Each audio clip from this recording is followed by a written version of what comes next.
Hello मेरे rock stars, I hope आप सब बहुत ही मस्त हो गए और जम के पढ़ाई कर रहे होगे। Welcome again in our second lecture, force and laws of motion. पहले लेक्चर हम लोग कवर कर चुके हैं जिसमें हम लोग ने बात करी थी the basics of the force, induction of the force और what are the balance and unbalance forces, उसकी हम लोग बात कर चुके हैं। Now this is the time to go to the theory जो आप सबको परेशान कर दी है। दैट इज वो सेब क्यों गिरा, और गिरा तो न्यूटन भाई साहब को आइडिया क्यों आए, और वो सेब क्यों नहीं, वो पत्थर था, and everything about it. So today we are going to cover the first law of motion, जिसमें हम लोग बात करेंगे what न्यूटन कंक्लूडेड, या फिर वो किस थ्योरीज के रिलेट करके इस कंक्लूजन पे आए कि ये लॉज इंपॉर्टेंट हैं और उन्होंने क्या क्या लॉज दिए। ठीक है, पहले बात हम लोग करेंगे न्यूटन के पहले जो ऑब्जर्वेशन करी गई थी, जिन फिजिसिस्ट ने वो ऑब्जर्वेशन करी थी उनकी बात करेंगे। That is Galileo. गैलीलियो ने क्या क्या बातें करी थी और उनके बेसिस पे हमारा फर्स्ट लॉ जो डिराइव होता है, फर्स्ट लॉ के जो ऑब्जर्वेशन मिले हमको, उसकी हम लोग बात लेटर कर रहे होंगे। और करेंगे आज पे खूब सारे प्रैक्टिस। माय सेल्फ विशाल भैया, I welcome you all on today's session. Keep watching till the end और make sure you have your pen and copy with you so that you can make the notes, और make sure आप हर एक question का जो आगे practice session में उसका आंसर भी लिख रहे हो या फिर कमेंट बॉक्स में डाल रहे हो, so that I got to know that you all are viewing the videos. Make sure you do the drill, जो भी हमारा हिट लाइक सब्सक्राइब पूरा जो प्रोसेस होता है, प्लीज फॉलो इट। चल, तो without any further delay let's begin फटाफट से second lecture, Newton's force and laws of motion. Galileo की ऑब्जर्वेशन और न्यूटन के फर्स्ट लॉ की बात कर रहे होंगे हम लोग। बहुत बढ़िया। तो पहले बात करते हैं गैलीलियो की ऑब्जर्वेशन क्या थी। बहुत ही सिंपल ऑब्जर्वेशन थी भैया। एक बहुत ही सिंपल, मैंने डायग्राम से या फिर इलस्ट्रेशन से समझाया हुआ है आपको, उसको देखते हैं पहले। तो सर इस केस, इन केस को देखो क्या हो रहा है। Sir what we can observe कि यहाँ से एक बॉल फॉल हो रही है, राइट। यहाँ से एक m मास की मान लेते हैं बॉल फॉल हो रही है, और ये फॉल हो रही है, गिर रही है, गिर रही है, और इस प्लेन के, जो कि ये प्लेन इंक्लाइंड है, देख रहे हैं ऊपर से नीचे आ रहा है, नीचे से ऊपर जा रहा है, और उसमें ऊपर जा रही है।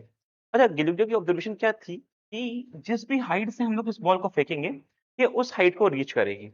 That is what the Galileo observe. ये उनकी ऑब्जर्वेशन की बात हम लोग कर रहे हैं। गैलीलियो का क्या आर्गुमेंट थे? Galileo argued that when the marble is released from left it would roll down the slope and go up to the opposite side to the same height. उन्होंने बोला कि भैया जितनी हाइट से हम लोग ऑब्जेक्ट को फेंकेंगे वो उतनी हाइट तक जाएगा, अगर हम लोग एक इंक्लाइनेशन की बात कर रहे हैं तो। अच्छा, कह रहे हैं सेकंड पॉइंट में, if the angle of inclination मतलब जितना वो ऊंचा है, ठीक है, जितना वो ऊंचा है, is of the right side of the plane were gradually decreased. कहता है अगर हम लोग जो ये एंगल है, ये एंगल को कम कर दें, ये एंगल को हम लोग कम करते जाएं, कम करते जाएं, कम करते जाएं, तो क्या होगा? सर जैसे जैसे इस एंगल को हम लोग कम करेंगे, यहाँ पे आप देख पा रहे हो, then the marble would travel further distance till it reaches the original height. तो मतलब वो और ज्यादा डिस्टेंस कवर करेगा। मतलब ये डिस्टेंस देखो, ये डिस्टेंस कम है और ये डिस्टेंस हो सकते हैं हम लोग ज्यादा है। In this y is greater than x, this is so as to reach the same height। ये गैलीलियो की ऑब्जर्वेशन है।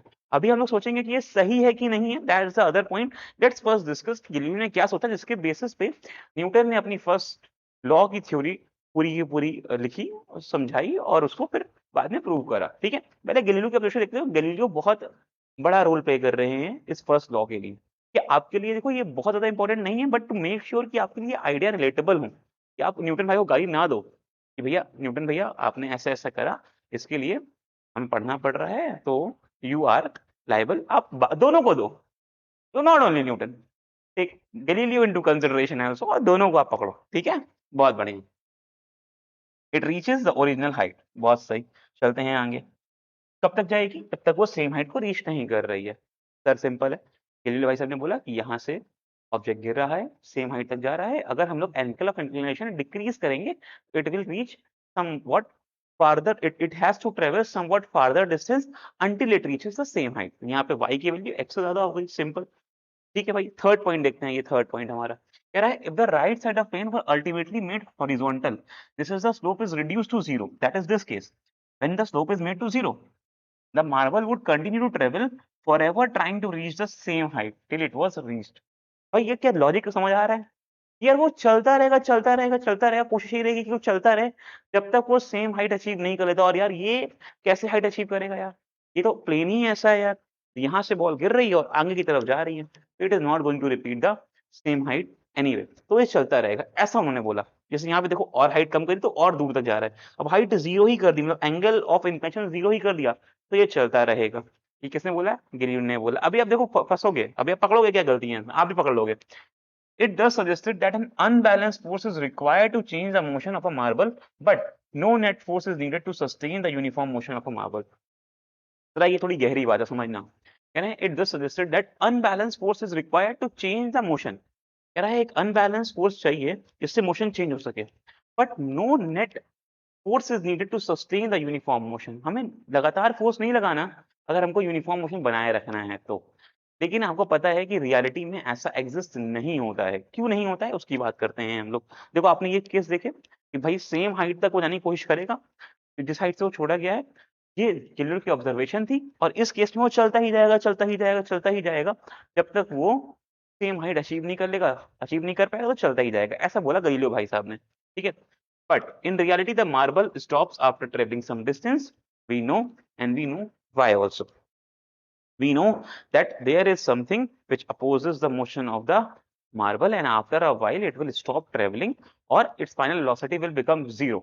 Now this is being explained by Newton. अब न्यूटन भाई साहब आए रोल में, अब न्यूटन का रोल आया और उन्होंने अब इस बात को और आगे लेके गए। वो न्यूटन भाई साहब बोलते हैं इट does suggested that, हाँ, अभी न्यूटन का फर्स्ट लॉ क्या बोला, न्यूटन ने अपने फर्स्ट लॉ में इसी के बिहाफ पे सजेशन दिया। तो ये एक थ्योरी बिल्ड हो रही थी गैलीलियो की तरफ से, उनको इम्प्रोवाइजेशन में लाए न्यूटन भाई साहब। उन्होंने क्या, देखो देखो बहुत ही इंपॉर्टेंट है गहराई से पढ़ना, क्योंकि ये पॉइंट टू पॉइंट क्वेश्चन आएगा तो आपको बिल्कुल ऐसे ही लिखना पड़ेगा। Laws are need to be explain in the same way as explained by the scientist और फिजिसिस्ट, जो भी हमारे उस लॉ को बनाने वाले हैं, आपको उनकी तरह उसको एक्सप्लेन करना पड़ता है। You can not play with the words there, वो गलत हो जाएगा। क्योंकि play with the words what I mean कि आप उसमें थोड़े से चेंजेस करोगे तो उसका मीनिंग चेंज नहीं होना चाहिए, क्योंकि मीनिंग चेंज हो गया तो आपके मार्क्स कट रहे होंगे वहां पे, ठीक है। बहुत ध्यान से, an object remain in the state of rest और यूनिफॉर्म मोशन। क्या बोला भाई? एक object will remain in the state of rest और uniform motion, या तो वो रुका रहेगा या तो जिस मोशन में है उस मोशन में रहेगा in a straight line until and unless compelled to change its state by an applied force. जब तक उस पे एक एक्सटर्नल अनबैलेंस फोर्स ना लगाया जाए तब तक वो मोशन करता रहेगा। दोबारा समझते, कह रहा है अगर मैं रुका हुआ हूँ, ठीक है, तो मैं रुका रहूंगा जब तक मुझ पे कोई एक्सटर्नल फोर्स ना लगाया जाए मुझे मूव कराने के लिए, और अगर मैं मूव कर रहा हूँ तो मैं मूव करता रहूंगा जब तक मुझे रोकने के लिए कोई फोर्स ना लगाया जाए। ये बात न्यूटन ने अपने फर्स्ट लॉ में बोली और बिल्कुल सही बात है ये। देखो इसका एग्जाम्पल मैं बच्चों को बहुत अलग तरीके से देता हूँ कनेक्ट करने के लिए उनसे। व्हाट आई जनरली सजेस्ट कि सपोज करो आप अपने घर पे हो, कोचिंग से स्कूल से थक के गए हो, बढ़िया सोफे पे लेटे हुए हो, स्नैक्स हैं थोड़े से, टीवी देख रहे हो, और मम्मी ने कहा कि ये छोटा सा काम कर दो, ठीक है। What's your first reaction? Your first reaction is can I delay the work, can I do it after some time, can this be done a day later, या फिर हम लोग इसको तब कर सकते हैं जब मैं बाहर जाऊं। फर्स्ट फर्स्ट फर्स्ट आपके पास जो थॉट आएगा वो यही आएगा, because you are in the state of rest and you don't want to change your position. बिल्कुल सही बात है। ये देखो ये तो तुम्हारा आलस है, वैसे हम लोग ऑब्जेक्ट की बात कर रहे हैं, मैं दोनों चीजें काफी अलग हैं एक दूसरे से। मैं जो आपको फील देना चाह रहा हूँ that's if you are in the state of rest you continue to be in the state of rest until and unless an external force act on it, until and unless। अब mummy ने तुमसे बहुत forcefully बोला कि बेटा उठ जाओ नहीं तो चप्पल पड़ेगी, मार खा जाओगे, तो तुम उठोगे और जाओगे सब्जी लेने, सामान लेने, धनिया लेने, जो भी मम्मी ने तो मंगाया वो लेने चले जाओगे। बहुत सिंपल है, मार्केट से चलो। तो व्हाट न्यूटन सजेस्टेड, ऑब्वियसली बात है उन्होंने मम्मी और बच्चे का फील देकर नहीं समझाया था इसको। That's just to connect with you, just to understand how it works. If an object is in state of rest it will continue to be in the state of rest until and unless an external force, external unbalance force better to say, is applied to change its motion। अगर कोई रुका हुआ है तो वो रुका रहेगा। That's what also we call as law of inertia, इसी को बोलते हैं लॉ ऑफ इनर्शिया भी। Why we call it inertia? Inertia is a state जिसमें जो ऑब्जेक्ट है वो उसी में रहना चाहता है। तो दो इनर्शिया होते हैं, एक इनर्शिया ऑफ रेस्ट और एक इनर्शिया ऑफ मोशन, देख रहे होंगे अभी हम लोग आगे, ठीक है। चलो तो क्या समझे, अगर कोई रुका हुआ है तो वो रुका रहना चाहता है जब तक उस पर एक्सटर्नल फोर्स अप्लाई ना हो। अब अपनी सराउंडिंग में देखो, आपके टेबल पे बॉटल रखी होगी, बुक्स रखी होंगी, क्या वो रुकी हैं? क्या वो रुकी हैं? जब तक उसमें एक एक्सटर्नल अनबैलेंस फोर्स अप्लाई ना करा जाए, आप उसको उठा के ना लाओ, वो टेबल से गिर ना जाएं इवेंचुअली, तब तक वो वहां पे रुकी रहेंगी।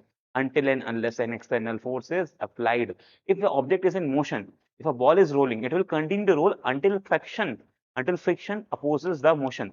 लाइक सोचो इस होता है सेम। अगर आप वैक्यूम में जाते हो, आउटर स्पेस में जाते हो, तो you see the objects are keep on moving because there is no external forces that are stopping the motion, right? तो it's keep on moving, keeps on rolling, keeps on going. Easy है, easy है। समझ पा रहे हो force and laws of motion को? Feel connect कर पा रहे हो कि if you are in the state of rest, you continue to be in the state of rest. आप नेटफ्लिक्स चिल कर रहे हो, आप चिल करोगे जब तक ये माइंड में ना आ जाए कि भाई पढ़ना है या फिर कुछ और एक्टिविटी करनी है, या फिर मम्मी कुछ काम ना बोल दें, या फिर पापा कुछ काम ना बोल दें, या फिर if you are in the state of motion, आप क्रिकेट खेल रहे हो, आप अपने फेवरेट गेम्स खेल रहे हो, you will continue to the same until and unless an external force is applied on it। मतलब जब तक मम्मी डांट के बोलेंगे नहीं कि बेटा ऊपर आ जाओ और पढ़ाई कर लो, तब तक आप खेलते रहोगे, ठीक है? Don't connect the both, just to get the idea implemented in your mind, consider in the terms of objects your surrounding, ठीक है? उसके टर्म्स में ज्यादा अच्छा फील आएगा आपको। लेकिन अगर आपको माइंड में बिट कर रहे हैं तो आप ऐसे कर सकते हो that you are in the state of rest until unless an external force is applied, to in the state of motion until unless an external force, unbalanced force is applied। बहुत बढ़िया, ठीक है? In other word, all the object resist the change in their state of motion। बिल्कुल सही बात है यार, हम सब चेंज को रेसिस्ट करना चाहते हैं। Whenever the changes happens, we try to resist it। We try to resist मतलब the object try to resist it। That's the property of the object। I am not connecting with the feel of you, I am connecting with the objects out there। जो भी object हैं, अगर उनमें कोई change करोगे तो वो अपने चेंज में अपोज करेंगे, अपने चेंज होने में वो अपोज करेंगे। That's what the tendency of an undisturbed object to stay at rest। दोबारा सुनना, बहुत कमाल की बात है भाई। और इसके नोट्स बनाते हुए चलो बहुत तेजी से, ठीक है? बहुत तेजी से इनके नोट्स कर रहे बनाते चलो। Tendency of an un tendency of undisturbed object to stay at rest or keep moving with the same velocity is called inertia। Sir एक बॉडी की अनडिस्टर्ब होने की प्रॉपर्टी, जिससे वो जिस भी स्टेट में है उसमें रहना चाहे, ना तो वो उसको चेंज करे बढ़ाए, ना तो उसको घटाए। अगर वो रेस्ट में है तो रेस्ट में रहे, मोशन में है तो मोशन में रहे। That's it what we call as inertia. Inertia is basically a property of the body by virtue of which it want to be in the same state of rest or motion or continue to the same until and unless an external unbalanced force is applied on it, ठीक है? This is why the first law of motion is also called as law of inertia। इसे लोग बोलते हैं इसको law of inertia भी। तो पूरी कहानी को बहुत सिंपल करते हैं। अगर कोई ऑब्जेक्ट रुका हुआ है तो रुका रहेगा, चल रहा है तो चल रहा होगा। अगर ऑब्जेक्ट रुका हुआ है तो that is the inertia of rest, अगर वो चल रहा है तो that is the inertia of motion. ये कब तक होगा? जब तक उसमें एक एक्सटर्नल अनबैलेंस फोर्स अप्लाई ना करा जाए। सिंपल। आया समझ में? बहुत बढ़िया।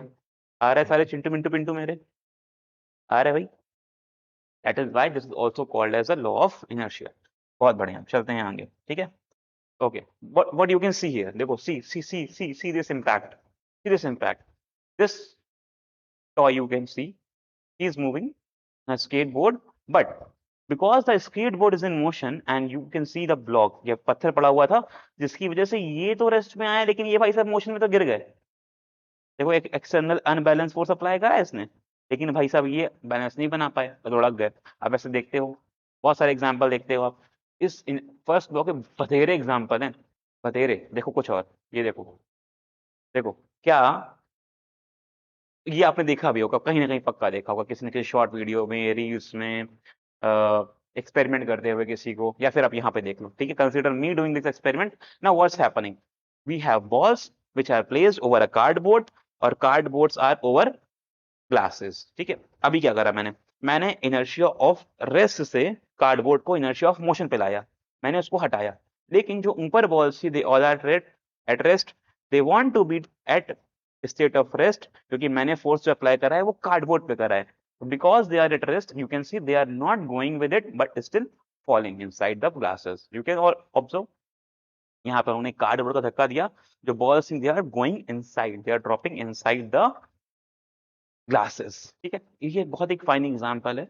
यहाँ पे देखो भाई साहब क्या हो रहे हैं, मुझे मारियो की फील आ रही है, ठीक है?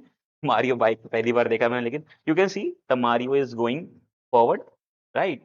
But because there is a wall, Mario is not being able to see this, he got collided with the wall, because of which the bike is coming to rest, but the Mario या फिर the rider is feeling the effect of it, and उस पे ऊपर एक unbalance force impact नहीं हुआ, जिसकी वजह से वो स्टेट ऑफ रेस्ट में नहीं आया। गाड़ी तो रुक गई, लेकिन भाई साहब वो गिर गए आगे जाके। समझ पा रहे हो? जैसा स्टेट ऑफ रेस्ट और द मोशन आपके संग भी होता है। आपके संग भी होता है। यू सी ना कि whenever you are inside the bus or the train or you are sitting behind the bike, ठीक है, आपका फ्रेंड स्कूटर जल्दी से एक्सेलरेट कर देता है, आप कार में पीछे बैठे हुए, पापा के संग बैठे हुए, जल्दी से एक्सेलरेट होता है, तो you feel the jerk, you feel the force behind और आगे की तरफ, ठीक है, आपने फील करा है ये बात। क्यों होता है? Same reason. जैसे मान लो एक ट्रेन बहुत तेजी से चल रही है, ठीक है, या फिर वो स्टार्ट ही हो रही है, तो पहले तो वो स्टेट ऑफ रेस्ट पे थी, फिर वो मूव करने जा रही है। अभी एक कार, बस, ट्रेन जो भी समझ लो आप, ठीक, कोई भी ऑटोमोबाइल रुका हुआ है, ठीक है, तो आप भी रुके हुए हो, आप उसी के अंदर, उसी का पार्ट तो हो, ठीक है। अच्छा, ओके, तो अभी क्या हुआ, अभी ट्रेन स्टार्ट हुई या फिर वो ऑटोमोबाइल स्टार्ट हुआ, तो वो तो आ गया स्टेट ऑफ रेस्ट से स्टेट ऑफ मोशन में, लेकिन you are continue to be in the state of rest. तो भैया आपके क्या होगा, आप तो पीछे की तरफ जा रहे होगे ना, क्योंकि आप तो पीछे ही बैठे थे, गाड़ी आगे जा रही है, तो you feel a force back side, आपको पीछे की तरफ एक फोर्स लगेगा। Similarly when the brakes are applied, अभी ब्रेक्स अप्लाई में क्या हो रहा है, the body is in the state of motion, when the brakes are applied तो body is going to rest, but you are in the state of motion, तो आप पे क्या होता है, एक फोर्स लगता है आगे की तरफ, देखा होगा आपने, क्योंकि आप तो आगे की तरफ जा रहे थे, लेकिन गाड़ी के टायर, गाड़ी को एक बेस समझो, गाड़ी के टायर ने ब्रेक लगाया, मतलब गाड़ी जो आगे जा रही थी, ब्रेक लगाने पे उसके पीछे की तरफ फोर्स लगाया गया, लेकिन आप तो आगे जाना चाह रहे थे, if you are in state of motion you to continue to do the same, ठीक है, दैट इज व्हाई फिर हम लोग वहां पर खुद को रोकते हैं। देखा होगा आपने, जितने भी हमारे पास बसेस होती हैं, ट्रेन्स होती हैं, उसमें ऊपर हैंडल बार्स होते हैं, राइट, देखा होगा आपने, just to hold them, because जब भी ऐसा ब्रेक लगे तो हम लोग आगे गिर ना जाएं या फिर पीछे गिर ना जाएं, स्टार्ट हो गाड़ी तो, that's why we use them to hold ourself, ठीक है, बहुत बढ़िया, ठीक है। यहाँ पे देखो बच्चों क्या कह रहा है, do all the body have the same inertia, क्या सारी बॉडी का सेम इनर्शिया होगा? तो if we discuss more about it ना, तो यार एक कंक्लूजन आता है कि inertia of body depend on its mass. Obvious सी बात है यार, हर चीज के लिए हमको एक डिफरेंट अनबैलेंस फोर्स लगाना पड़ता है मूव कराने के लिए। सपोज करो यू हैव अ फोन और यू हैव अ बिग अलमीरा विद यू, ठीक है, अब यू नो कि फोन को मूव कराना इजी है, you can easily pick it, but it's hard to move the अलमीराज। या फिर एक बिल्डिंग है पूरी पूरी, उसको पूरा बिल्डोजर से तोड़ना पड़ता है, मतलब मूवमेंट ही पॉसिबल नहीं होती है। तो व्हाट यू आर कंक्लूडिंग कि अगर एक छोटा मास है और एक बड़ा मास है, तो छोटा मास require less force to make it move, less external force to change its state of rest or the motion, whereas the higher masses require more forces. Suppose करो एक छोटी सी बॉल अपनी तरफ आ रही है और एक बहुत बड़ा सा पत्थर पहाड़ से नीचे गिर रहा है, या फिर एक एवलांचे हो रहा है, तो किसको कंट्रोल करना इजी होगा? बिकॉज छोटी सी ball has low inertia, it's easy to control it, where the higher masses have higher inertia. So the inertia depends on the masses. What I am trying to say, the inertia depends on the masses. Inertia depend on the masses means जितना ज्यादा inertia या फिर जितना ज्यादा mass उतना ज्यादा inertia. We can say inertia is actually proportional to the mass. अगर mass बढ़ता है किसी भी ऑब्जेक्ट का तो उसका inertia भी बढ़ रहा होगा। बहुत ही सिंपल सर, मजा आ रही है, शाबाश। आगे आ जाओ, कह रहा do all body have no, this is because in comparison to the cart the truck has much lesser tendency to change its state of motion. यार cart is easy to move, right, whereas अभी आप bus को, truck को धक्का लगाओगे तो require lot of force, right, आपको बहुत, ठीक है, okay, clearly heavier or more masses object offer larger inertia. The object which are more in masses offer the more inertia, and thus we can say mass of an object is measure of its inertia. Mass of a object is a measure of the inertia. ये बात बिल्कुल सही है यार, ये बात बिल्कुल सही है कि एक बॉडी का इनर्शिया उसके मास पे डिपेंड करता है, ठीक है। चलो चलते हैं आगे, ये बात समझ आ रही है, ये फील ले पा रहे हो इसका इनर्शिया का, मास का, ये बहुत इंपॉर्टेंट है, relation between mass and inertia, ठीक है, आता है भैया आपके में। Okay, practice time, let's practice, let's practice, let's practice in question. What is the other name of the Newton loss of motion? Sir पता है अपने को, चट्टे से मिला दिए, चट्टे से, तुरंत तुरंत तुरंत तुरंत तुरंत। What is the other name of Newton's laws of motion? The Newton's laws of motions are also called as law of, is also called as law of inertia, right बच्चों? Is also called as law of inertia, or you can say it as Newton's, yeah, Newton's law of inertia, ठीक है। चलो second question, The mass of object A is 45 kg, whereas that of another object is 54 kg. Which of the two object A और B has more inertia? आपके पास दो masses हैं, एक का मास है 45 किलो, दूसरे का मास है 54 किलो, 45 and 54, 45 and 54. किसका inertia ज्यादा होगा?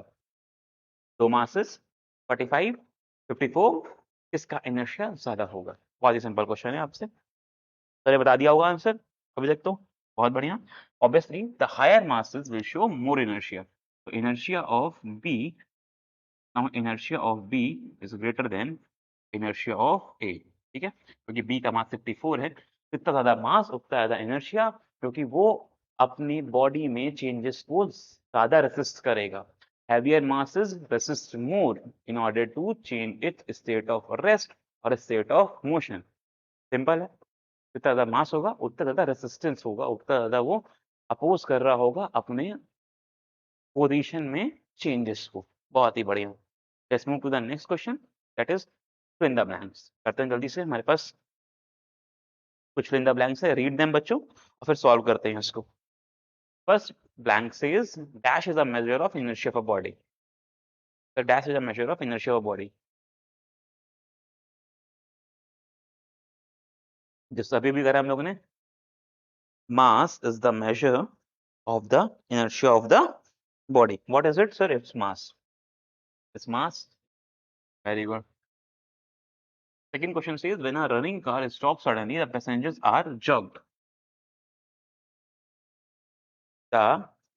When a running car stops suddenly, the passenger are jerked. बताइए भैया क्या वर्ड है? When when a running car stops suddenly, the passenger are jerked. Answer it.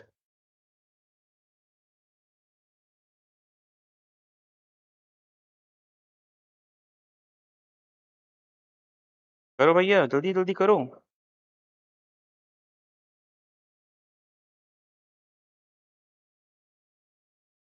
कहाँ जाएंगे वो? आगे जाएंगे पीछे जाएंगे? हर जर्क फॉरवर्ड और बैकवर्ड, आपको डायरेक्शन बतानी है। हर जर्क फॉरवर्ड और बैकवर्ड, ये बताया मैंने।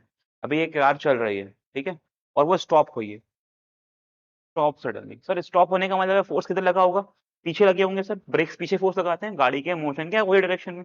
गाड़ी आगे जा रही है तो फोर्स पीछे लग रहा है, तो अगर फोर्स पीछे लग रहा है और आप आगे जा रहे थे तो आप कहाँ जाओगे? आगे ही जाओगे। दे आर जर्क्ड फॉरवर्ड, आपकी तरफ जो जर्क होगा वो फॉरवर्ड ही होगा बच्चों, हाँ की ना? When a stationary car starts suddenly, the passenger are jerked. अब एक स्टेशनरी कार चालू होगी तो कहाँ पे लगेगा फोर्स? बताइए भैया। बैकवर्ड, इजी है, इज बैकवर्ड। अभी आप रुके हुए हो लेकिन कार आगे जाना चाह रही है, तो आप तो रुके हुए हो ना, आप पीछे जाना चाहोगे। ठीक है, बहुत बढ़िया। Newton first law of motion is also called as Galileo's laws of, क्या बोलते हैं इसको?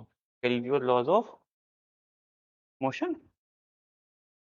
Motion, Newton first law of motion, तो गैलीलियोस का लॉ भी बोलते हैं, लॉज ऑफ मोशन ही बोलते होंगे।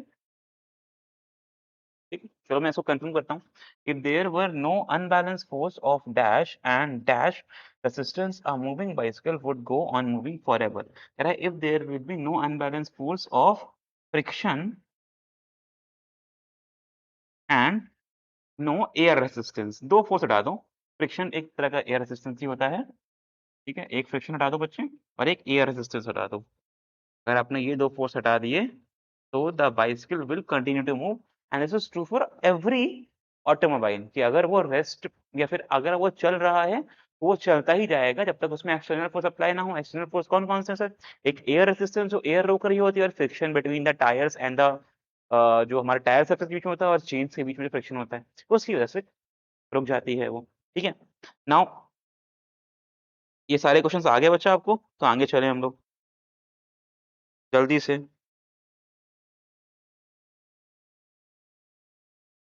जल्दी से बता दो भाई।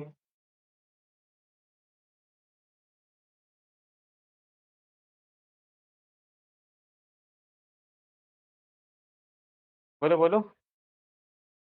क्लियर है? चलो, अच्छा ये डी वाला बचा है। Newton first law of motion is also called as Galileo's laws of motion या फिर इनर्शिया बोल सकते हैं, ठीक है, मोशन और inertia, I guess inertia is much better. इन्होंने इनर्शिया के टर्म्स में आंसर करा था, तो इनर्शिया भी बोल सकते हैं हम लोग इसको, ठीक है। चलो, अच्छा हाँ, आंसर लिखे हुए हैं, मास फॉरवर्ड बैकवर्ड इनर्शिया फ्रिक्शन और एयर फ्रिक्शन और फ्रिक्शन, ठीक है, बहुत बढ़िया। Why do passenger in a bus tends to fall backward when it starts suddenly? आप इसका आंसर बहुत अच्छी तरह देखोगे, because when the why do passenger in a bus tends to fall backward? The passenger in a bus tends to fall backward when it starts suddenly, because initially the bus is at a state of rest, so does the passenger. As soon as the bus it starts to move, the passenger still want to be in the state of rest, that is by the law of inertia. And as the bus is moving, the passenger will feel a force backward because of the laws of inertia. उसकी तरफ पीछे की तरफ एक force लग रहा होगा, क्योंकि वो स्टेट ऑफ रेस्ट में रहना चाहते हैं, whereas the pace of the bus is start moving, the tires are rolling, tires आगे देखना चाहते हैं, we accelerated the bus, passengers who are sitting inside the bus are still at the state of rest, so they will for a very few seconds or a very fraction of seconds they will feel a force or a jerk backward, ठीक है, बहुत बढ़िया। When a hanging carpet is beaten with a stick, the dust particles start coming out of it. ये भी बिल्कुल वही है कि अब देखो एक hanging carpet है, all the particles at the state of rest, all the particles which are like you can say inside the carpet, dust particles are is at the state of rest. When we beat them, what happens? The carpet is in the state of motion where the particles are still at the state of rest. तो particles अभी उससे खुद ही बाहर निकलेंगे क्योंकि वो तो rest पे हैं. The object is at rest, want to still want to continue at rest. तो particles को हमने कारपेट को पीटा, particles वहीं पे थे, तो उसकी वजह से वो बाहर निकल रहे होंगे. बहुत बढ़िया, ठीक है. Which of the following has a more inertia? A rubber ball or a stone of the same size? Obviously, a stone, because a stone is more dense. Because a stone is more dense and a stone has more mass. ठीक है? तो जिसका ज़्यादा mass होगा, उतना ज़्यादा वो dense होगा. A bicycle or a train? Obviously, a train. A train is having the bogies inside it. Bogies are very much heavy in masses. A 5 rupee coin or a 1 rupee coin. A 5 rupee coin. A 5 rupee coin is much more dense, you can say greater in the masses. ठीक है, बहुत बढ़िया. Inertia does depends on the masses, तो masses के basic पे हम लोग यहाँ पे पूरा आंसर कर देंगे. Explain why some of the leaves may get detached from tree if we vigorously shake its branch. अगर हम लोग उसकी branches को या फिर हम लोग एक ट्री को ज्यादा से हिलाएं तो उसके लीव्स क्यों गिर जाते हैं. ये क्वेश्चन आपके पेपर में आते हैं बच्चों रीजंस में, और इनका सब फर्स्ट लॉ से है, लॉ ऑफ इनर्शिया से एक आंसर है. Law of inertia, inertia of rest, inertia of motion, जो भी हो रहा है उसको लिखना ना भूलना, न्यूटन फर्स्ट लॉ से रिलेट करना उसको. ये कीवर्ड्स हैं आंसर्स के लिए, मेक श्योर कि आप यहाँ पे उनकी बात कर रहे हो, ठीक है, हर एक आंसर में. चलो, question says explain why some of the leaves may get detached from tree if we vigorously shake its branches. If we vigorously shake the branches of a tree, the you can see the leaves which are very slightly bonded या फिर जो हल्के से attach हैं उससे, they are at state of rest, whereas the branches are in state of motion. Because they are not tightly attach, they will feel the force of gravitation, and instead of being attached, because they are in state of rest where the branches are moving, it will fall down. जो कि हमारी tightly packed नहीं है, tightly bonded नहीं है, tightly attach नहीं है branches से हमारी लीव्स, they will feel कि वो state of rest में है, whereas the trees branches are moving. तो जो भी closely packed हमारी leaves हैं, they will fall apart, they will fall on the surface, right? बहुत बढ़िया. In the following example, try to identify the number of the time the velocity of the ball changes. इसको read करो. This is your homework. We'll discuss in the next one. और answer करके हम लोगों को आप कमेंट बॉक्स में बता सकते हो कि भैया what is your answer. Read it carefully so that we can discuss the answers. I am seeing the comments below, so make sure you keep on commenting so that we can discuss the right one. I'll also pin the right answers. तो जो भी आपके सबसे best answers होंगे मैं उसको pin कर दूंगा कमेंट में. Make sure to keep on writing so that you won't miss on like we getting it checked by you. Read it carefully and tell how many times the velocity of the ball changes. We'll see you in the next one. Till then, keep learning बच्चों, और make sure you continue to make the notes. पहले 2 lecture हो चुके हैं, third lecture में second और third law को cover कर रहे होंगे हम लोग, तो अच्छे से रिवाइज़ कर लेना एक बार क्योंकि उसके क्वेश्चंस भी लगाएँगे। ये क्वेश्चन बहुत इंपॉर्टेंट थे, यहाँ पे कीवर्ड जो है हमारा state of rest, state of motion, Newton's first law of motion, law of inertia और गैलीलियोस के लॉस ऑफ इनर्शिया हम लोग इन्वॉल्व कर सकते हैं। उनके बिहाफ पे उन टर्म्स को देते हुए ही आंसर लिखना, अदरवाइज़ गलत होने के चांसेस भी हो सकते हैं। ठीक है? ओके, चलो I will see you in the next one, तब तक टिल देन कीप लर्निंग।